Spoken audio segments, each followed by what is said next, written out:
तो हमारे नबी पाक सल्लल्लाहु अलैहि वसल्लम तशरीफ़ ले जा रहे थे कि आपको अचानक आवाज़ आई, या रसूल अल्लाह।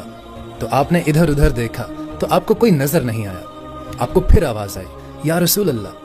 तो फिर आपने देखा तो एक हिरनी आपको पुकार रही थी। वो हिरनी रस्सी के साथ बंधी हुई थी।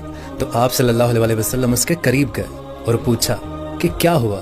तो हिरनी बोली, या रसूल अल्लाह, आपके कुछ साथी मुझे पकड़ लाए हैं। या रसूल अल्लाह, मेरे छोटे छोटे बच्चे हैं, वो भूख से तड़प रहे होंगे, आप मुझे छोड़ दें, मैं उनको दूध पिलाकर वापस आ जाती हूँ। अब वो पराई चीज़ है। तो आप सल्लल्लाहु अलैहि वसल्लम ने फरमाया कि अगर तुम वापस ना आई तो फिर। तो हिरनी ने कहा कि अगर मैं वापस ना आई तो अल्लाह ताला मुझे आग में डाल दे, यानी जहन्नुम में डाल दे। तो आप सल्लल्लाहु अलैहि वसल्लम ने उसकी ये बात सुनकर उसकी रस्सी को खोल दिया और ख़ुद वहीं पर बैठ गए। वो दौड़ते दौड़ते पहाड़ों में गायब हो गई और आप वहीं बैठे रहे। कुछ देर के बाद आप